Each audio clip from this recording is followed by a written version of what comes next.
Bonjour, j'espère que tout va bien chez toi. Sinon, je suis de tout cœur avec toi. Aujourd'hui, nous commençons la sainte saison de Carême. C'est 40 jours pendant lesquels nous allons nous préparer spirituellement pour rencontrer le Christ ressuscité à Pâques. À partir d'aujourd'hui, toute la nature va commencer à ressusciter, à se réveiller et on va voir ça normalement le jour de Pâques quand le printemps sera là et évidemment la nature va se réveiller et le Christ sera ressuscité. Pendant le carême, on nous demande de faire trois choses, la prière, le partage et la pénitence. Mais qu'est-ce que cela veut dire? Pourquoi faire tout cela? La clé se trouve dans le nom d'un monsieur dans l'Ancien Testament qui a vécu 900 ans avant Jésus-Christ. Ce monsieur s'appelle Joël, le prophète Joël. Salut à mes amis qui s'appellent Joël d'ailleurs. Joël veut dire en hébreu, Jo, c'est le diminutif pour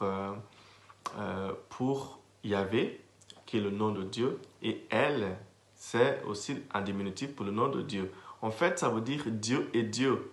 Tu vas me dire, mais ça nous avance pas beaucoup, quoi. Ça nous apprend pas grand-chose. Dieu est Dieu. Sauf que les Hébreux ont bien compris que les humains ont tendance à se fabriquer des dieux. Mais qu'est-ce que c'est Dieu, en fait? Dieu, selon saint Anselme, au XIIe siècle, c'est la chose la plus importante dans ta vie est ton Dieu. La personne la plus importante dans ta vie est ton Dieu. Donc le nom Joël, c'est un rappel qu'il faut que le Seigneur, Dieu, soit la personne ou la chose la plus importante dans ta vie. Donc si tu as une autre chose qui est plus importante que Dieu dans ta vie, cette chose-là ou cette personne-là est ton Dieu. Donc ce que Joël nous rappelle, du coup, c'est que si le Seigneur est ton Dieu, il y a trois choses que tu es prêt à faire. La première chose, évidemment, il est évident que la personne la plus importante dans ta vie, tu as envie de lui parler. Ça s'appelle la prière dans la spiritualité chrétienne. Nous avons envie de parler avec des personnes qui sont importantes pour nous. Si Dieu est Dieu, c'est-à-dire il est la personne ou la chose la plus importante dans ta vie, évidemment, tu vas vouloir lui présenter tes projets, tu vas vouloir lui remercier pour son aide, tu vas vouloir qu'il soit avec toi dans tes décisions importantes et dans tes moments importants. Donc, si pendant le carême, nous prions davantage, c'est parce que nous avons envie d'échanger davantage avec la personne ou la chose la plus importante dans notre vie, qui est le Seigneur. La deuxième chose que nous faisons, évidemment, c'est le jeûne, c'est-à-dire nous nous privons de la nourriture ou des choses. Ce n'est pas juste parce que nous aimons souffrir. Loin de là, pas du tout. Les chrétiens, nous aimons la vie. La vie est belle.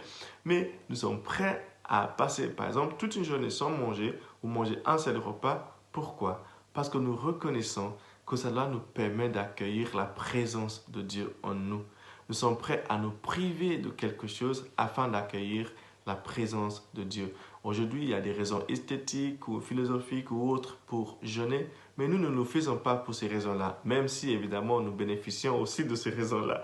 Mais nous le faisons principalement parce qu'en jeûnant, en nous privant des choses, nous reconnaissons que ces choses-là ne sont pas les choses les plus importantes dans notre vie. C'est justement ça de ça qu'il s'agit. C'est de dire à la nourriture, tu es très importante, mais tu n'es pas la chose la plus importante dans ma vie. C'est dit au chocolat, tu es très important, mais tu n'es pas la chose la plus importante dans ma vie.